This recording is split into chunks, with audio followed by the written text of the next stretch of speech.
Welcome to this edition of Due South, where we connect creativity in Cape Town and bring you interviews, destinations and education, all about creativity and the arts happening in the Deep South.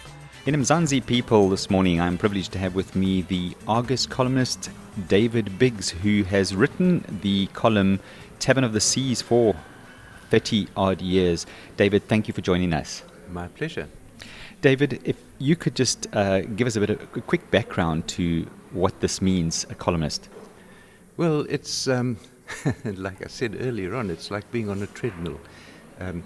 Every day I'm required to write about 600 words, and it sounds like quite a cushy sort of a job, but there's no agenda. It's just 600 words about anything that pops into my mind. It's like having had a blog for 30 years, and it never stops. When I go on holiday, whether it's locally or overseas or wherever, I'd carry on writing 600 words a day. So there is no holiday? There is no holiday, no. I think it's because of nervousness. I have this horrible feeling that if I hand over to somebody else while I go away, I might come back and find that the readers prefer the somebody else. Well, David, the column, I know, to come up with 600 words, it takes a bit of time to think about it and to do it every single day. But now, talking about those 600 words, possibly 20 years ago, you wrote something really interesting about a technology that we use today, and that is cell phones. It's doing its rounds on Facebook, which is where I picked it up from. What is this article you wrote all about? Oh dear, that's really come back to bite me in the bum. 20 years ago, cell phones were very new and very bulky, and they were about the size of a brick, and they had an extended aerial at one stage that you pulled out if you wanted to use it. And you couldn't use them everywhere. And I looked at this lot and I thought, actually, that's just a sort of rich man's toy, and it'll never really catch on. And I wrote a column saying, I can see cell phones could be useful if you're a doctor or somebody who needs to be on call all the time, so on, but I don't think ordinary people will ever really take to using cell phones. And, well, I don't have to tell you how wrong I happen to be.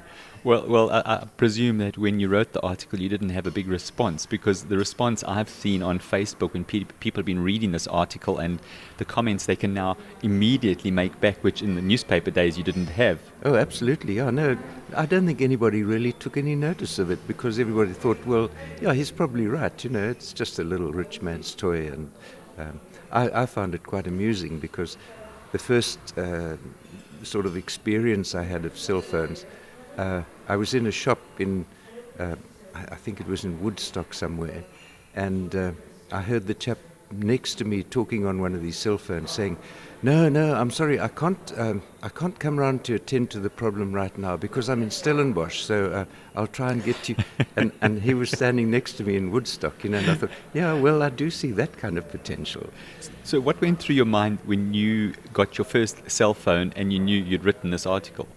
Oh, I'd forgotten about the article by then. Don't forget, I write one every day. You know, I'm sure lots of the things that I've written have come back to bite me. It just happens that cell phones have so changed our lives. And there's hardly anything we do these days that isn't somehow connected to a cell phone. And a lot of us families have a whole box or bucket of old cell phones that have been thrown away after the upgrade. Yeah, true. So the ubiquity is really phenomenal. Well, I must tell you, I had an upgrade a little while ago, and they gave me a terribly fancy little phone, and I tried it for a week, and I couldn't work it out. I'm too old-fashioned.